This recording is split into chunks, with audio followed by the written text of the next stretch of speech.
여러분 안녕하십니까? 12월 17일 수요일 KBS 아메리카 뉴스입니다.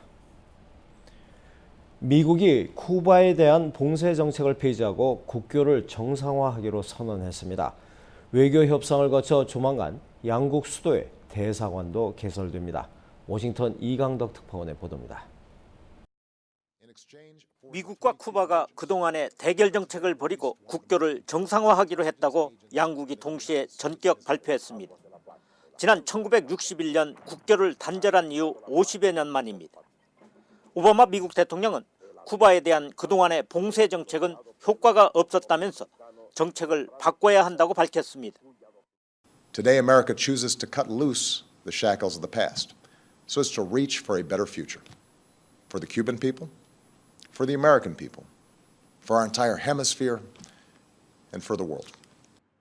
미국과 쿠바는 조만간 국교 정상화 협상을 시작해서 몇 달 내에 양국 수도에 대사관을 개설하기로 했다는 방침도 발표했습니다.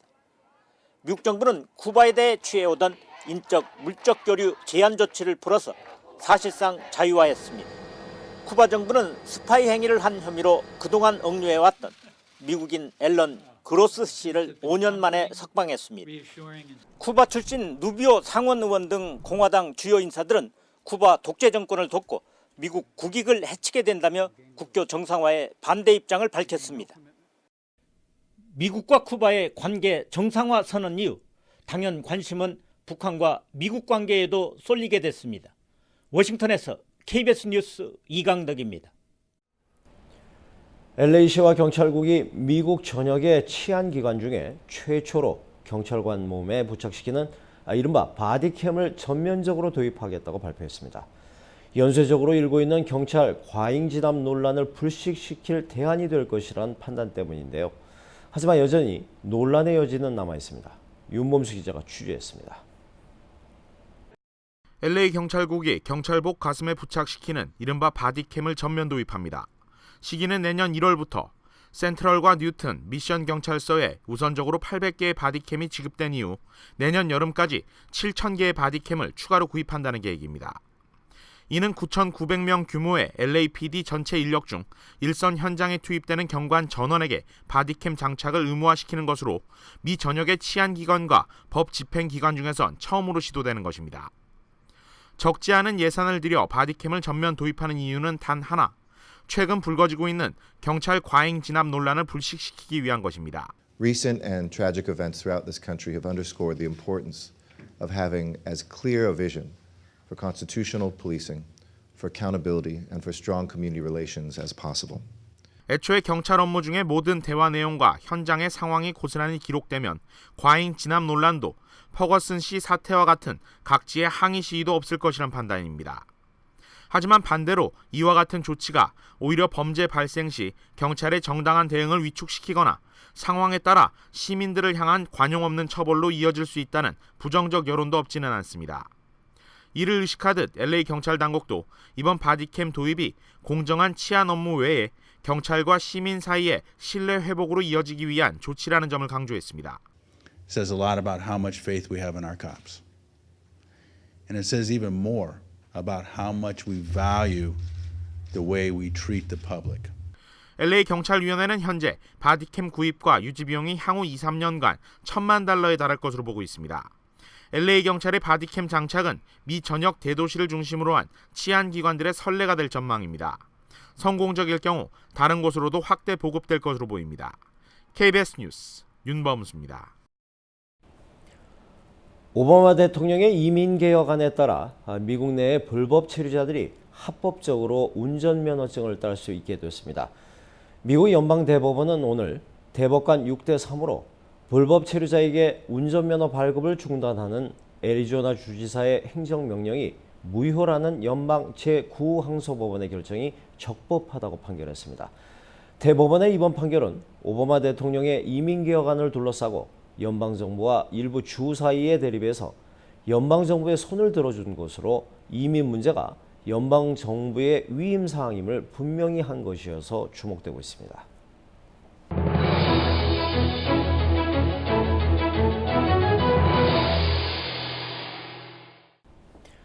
뉴욕시의 대표적인 한인 밀집 지역 플러싱에서의 지난 한 해 동안 교통티켓 발부 건수가 뉴욕시에서 최대인 것으로 조사됐습니다.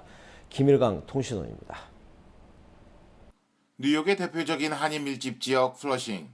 지난 한 해 교통티켓 발부 건수가 뉴욕시에서 최대를 기록했습니다. 딱지를 그렇게 많이 띄면은 여기 상권도 물론 피해가 많지만은 여기 오고 가는 사람도 문제가 많죠. 그리고 또 차를 가지고 다니시는 분들은 더욱 더 하고. 교통 표지판 무시로 인한 티켓 발부가 7,307건, 안전벨트 미착용이 3,473건, 운전 중 휴대전화 사용이 1,988건입니다. 많이 뛰어갔죠, 맞았죠. 근데 특히 후르신에서는 라이트 랩부터 너무 자주 바뀌어서 사람들이 엄청 싹지를 많이 먹어요. 뉴욕시 전체에서는 지난 한 해 101만 7,221장의 교통위반 티켓이 발부되었습니다. 교통위반 티켓 발부 현황은 뉴욕시 정부 웹사이트에서 확인할 수 있습니다. 지금까지 뉴욕이었습니다. 미국 중앙은행 연준이 초저금리 기조를 유지하기로 결정했습니다. 잠시 후에 관련 소식 이어집니다.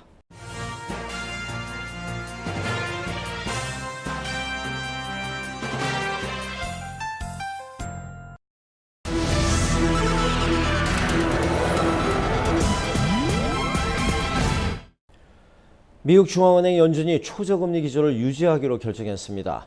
또 기준금리 인상에 인내심을 갖겠다고 했습니다. 조기 금리 인상 얘기가 나오나 잔뜩 긴장했던 세계 금융시장은 안도했습니다. 뉴욕 박태서 특파원입니다. 오늘 나온 미 중앙은행 연준의 통화정책회의 결과입니다. 사실상 제로, 0 수준인 현행 기준금리를 유지한다. 시장이 예상한 대로였습니다.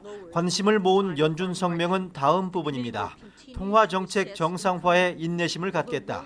기존의 상당 기간이란 표현이 인내심으로 바뀌었습니다. 연준은 양적 완화 종료 이후에도 상당 기간 초저금리를 유지하겠다는 기존 입장과 일치한다고 설명했습니다. This new language does not represent a change in our policy intentions and is fully consistent with our previous guidance. 금리 인상을 예고하되 경기와 고용 상황을 지켜보면서 신중하게 결정하겠다는 의미로 시장은 해석했습니다. 미국 내 물가 상승이 기대만 못하고 무엇보다 최근의 국제 변수, 저유가로 촉발된 러시아 등 신흥국 위기론이 이런 결정을 이끌었다는 것입니다. 옐런 의장 역시 유가 폭락 사태 등 글로벌 경제 상황을 예의주시하고 있다고 강조했습니다.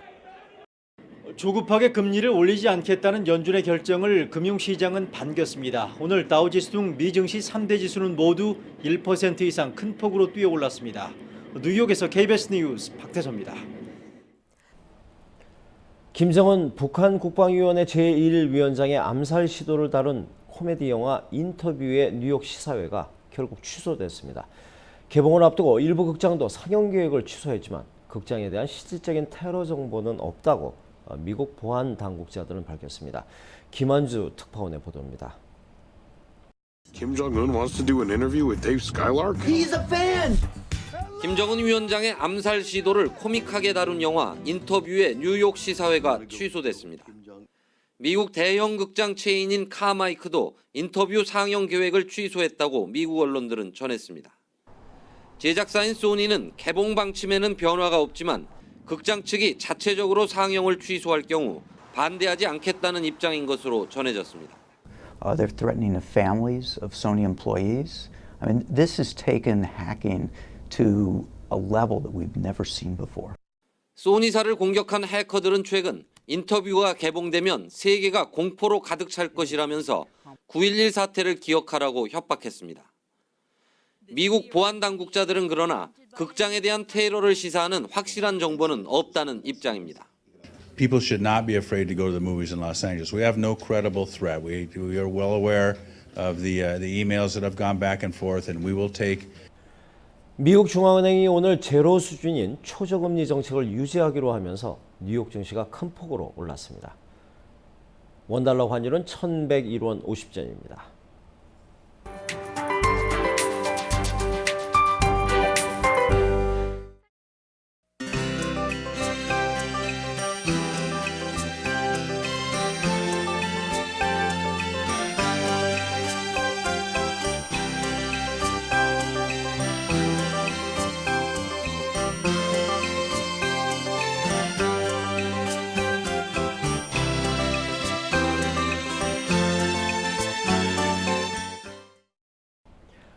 수요일 밤 KBS 아메리카 뉴스를 마칩니다. 시청해주신 여러분 고맙습니다.